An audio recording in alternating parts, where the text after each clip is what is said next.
The alarm clock rang at 5 in the morning in Oakland, California. Melissa Thompson, 28 years old, was already awake, counting her savings for the 100th time.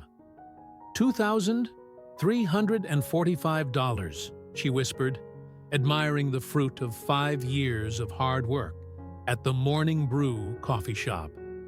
Melissa had Down syndrome, but that never limited her dreams. For years, she attended night classes in entrepreneurship while working during the day, determined to open Melissa's Sweet Smiles, a bakery that would also employ people with disabilities. "Melissa, are you ready?" called Sarah, her older sister and biggest supporter since their parents passed away. "The meeting at the bank is in 1 hour." In the kitchen of the small apartment they shared, Sarah reviewed the documents while Melissa nervously drank her coffee. "Your business plan is perfect," Sarah assured. "You've thought of every detail. They'll have to approve it."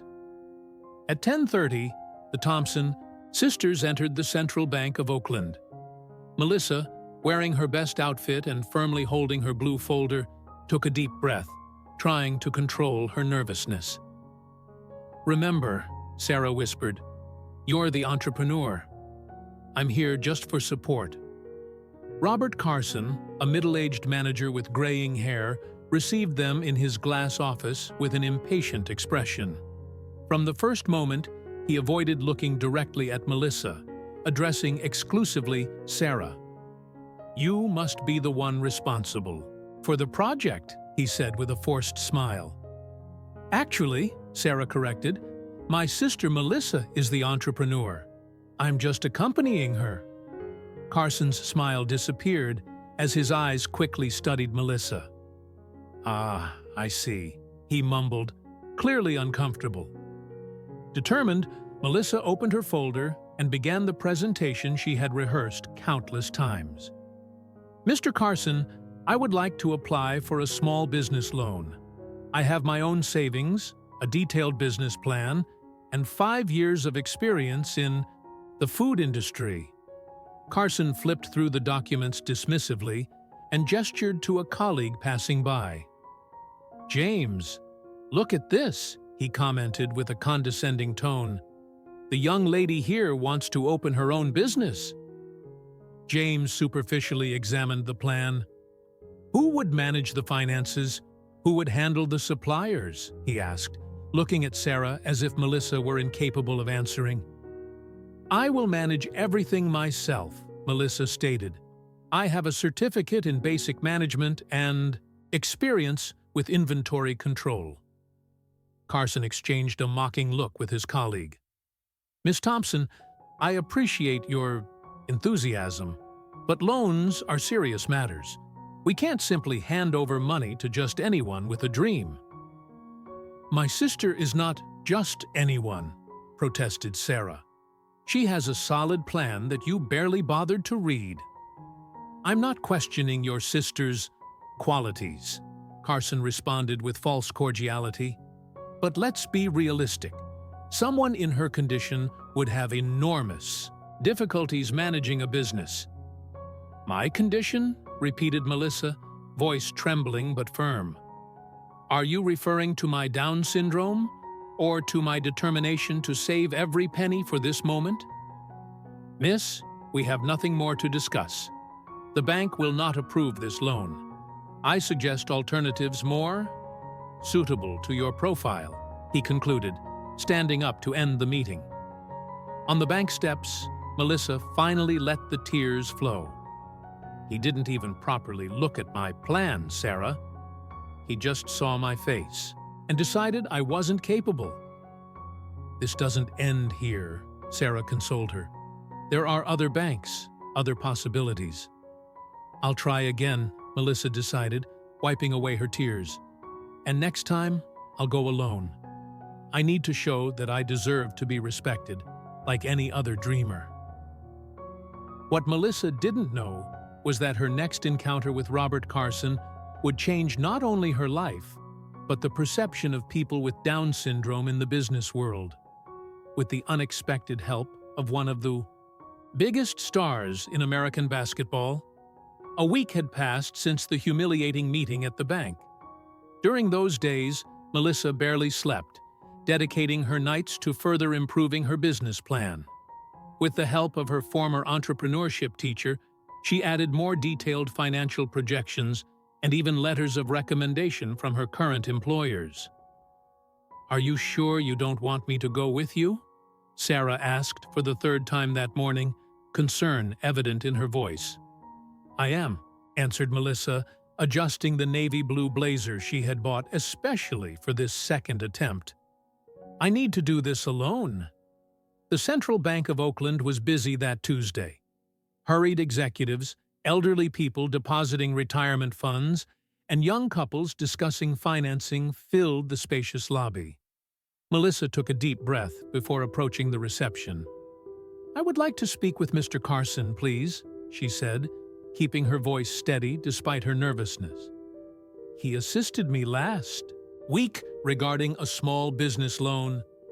The receptionist hesitated upon recognizing her but made the internal call.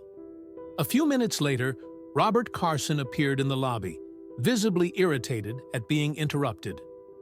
"Miss Thompson," he said, not hiding his displeasure. "We didn't schedule any follow-up." "I know," Melissa responded, "but I've redone some projections and brought additional documents that I believe are relevant to my application." Carson looked around, clearly embarrassed to have this conversation in public. "This is unnecessary.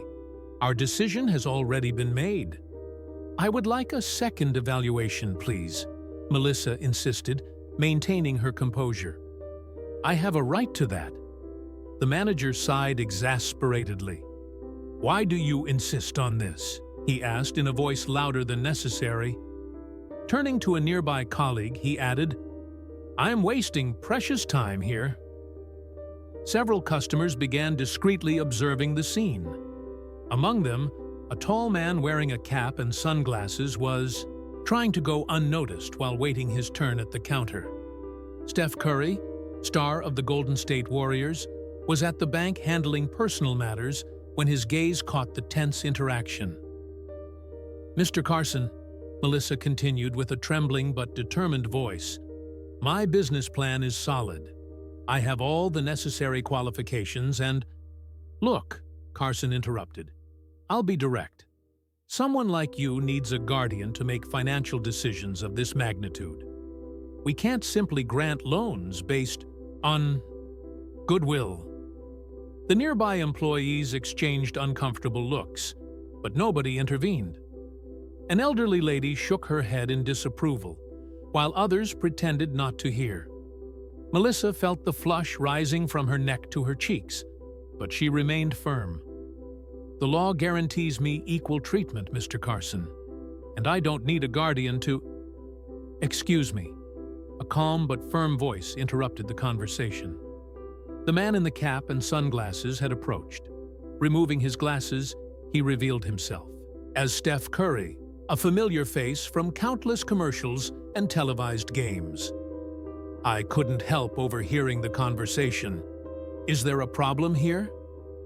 Silence took over the bank. Employees and customers stood motionless, some with their mouths literally open. Robert Carson visibly paled upon recognizing the basketball star. "Mr. Curry," stammered the manager, "what an honor to have you in our branch. There's no problem at all, just explaining some banking procedures to the young lady." Steph studied the manager's nervous face before turning to Melissa, who was also shocked by the celebrity's sudden appearance. "I heard you mention a business plan," said Steph with genuine interest. "What's it about?" "A bakery specializing in cupcakes," Melissa responded, recovering from her surprise. "That would also employ people with disabilities." Steph smiled. "Sounds interesting. And from what I understand, you're having difficulty securing financing?" "The bank is simply following risk assessment protocols," Carson quickly intervened. "We have rigorous criteria that include judging people by their appearance before analyzing their projects?" Steph questioned, his calm tone contrasting with the harshness of the question. the entire bank seemed to have frozen. Nobody moved. Nobody spoke. All eyes alternated between the basketball star and the bank manager, who was now visibly sweating.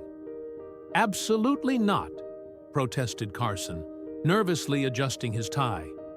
"We only follow technical evaluations and—" "May I see your business plan?" Steph asked Melissa directly, ignoring the manager's justifications.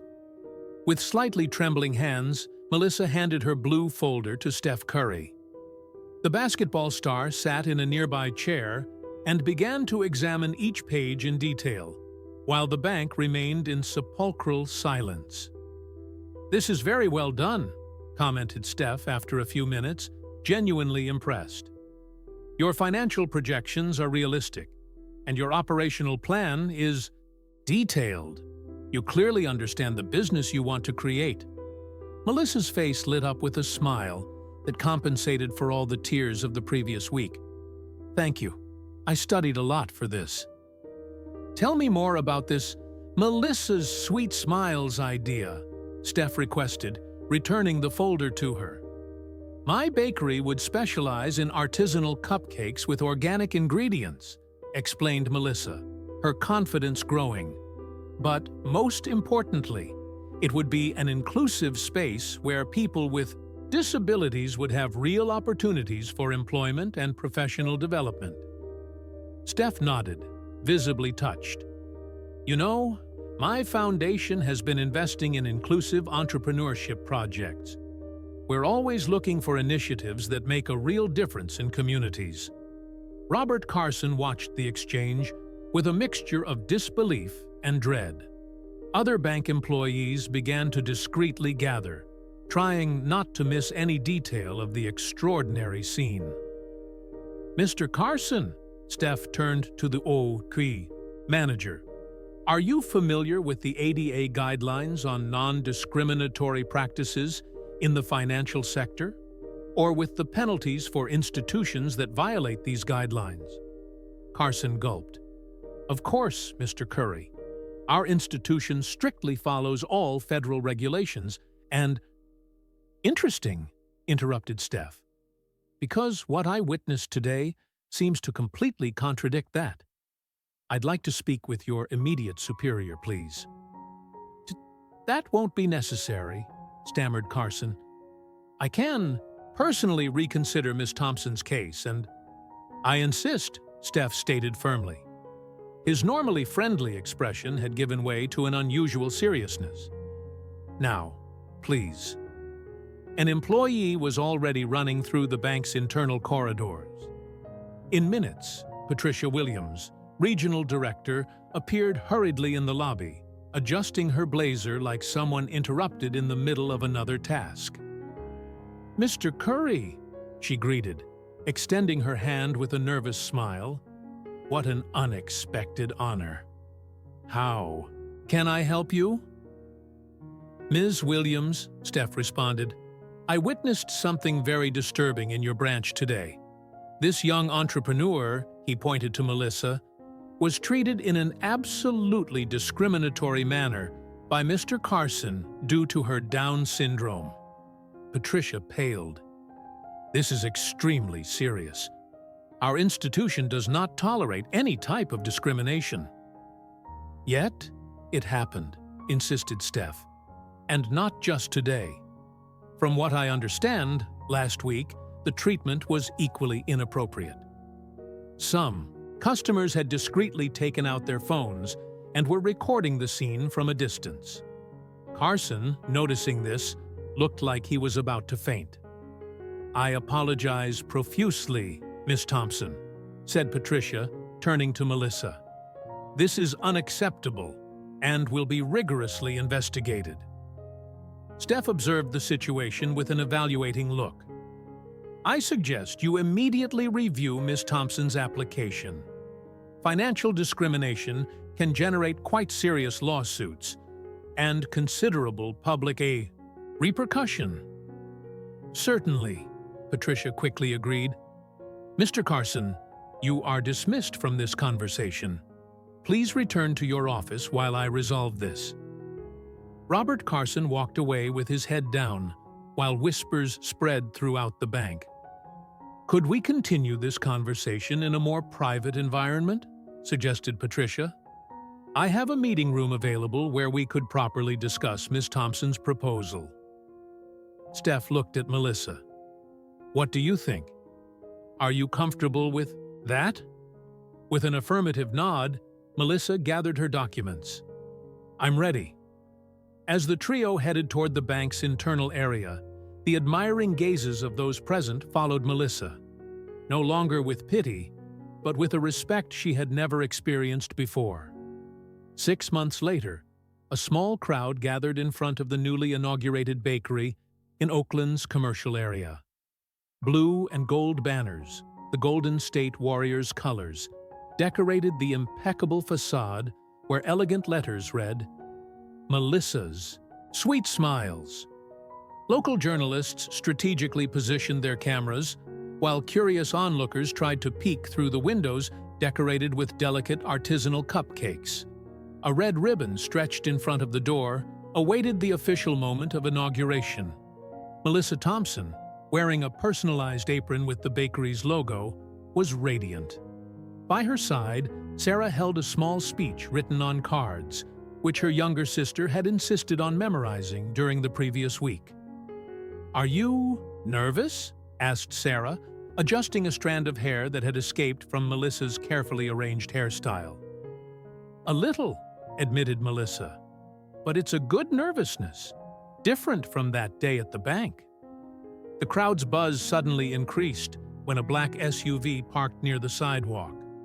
Steph Curry got out of the vehicle, casually dressed in jeans and a Golden State Warriors t-shirt, causing immediate commotion among those present. "He really came," Melissa whispered to Sarah, incredulous, despite previous confirmations. Steph made his way through selfies and autographs until he reached Melissa. "Ready for the big day?" he asked, with the same genuine smile he had shown at the bank weeks before. "Thanks to you," she replied. "I can never thank you enough." The basketball star shook his head. "You made this happen, Melissa. I just removed an unfair obstacle from your path." The mayor of Oakland, who had also attended the event, took the microphone.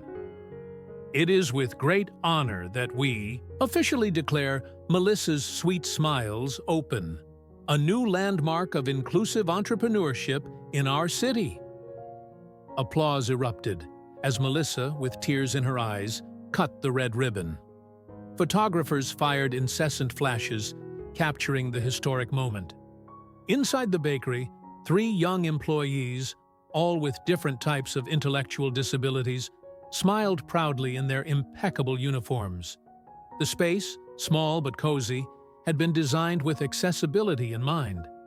Every detail reflected the vision that Melissa had cultivated for years.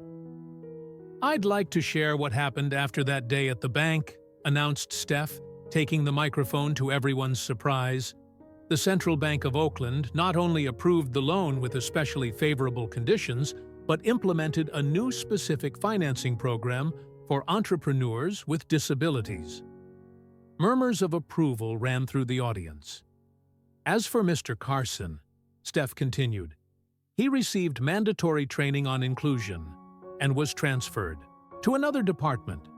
More importantly, Melissa's story inspired a movement on social media, Your Banking for All, which is already changing policies in other financial institutions. Sarah took the microphone next. "My sister has always been determined, but few believed in her. Today, she not only realizes her dream, but opens doors for others. The most amazing thing? The bakery already has its first major corporate client."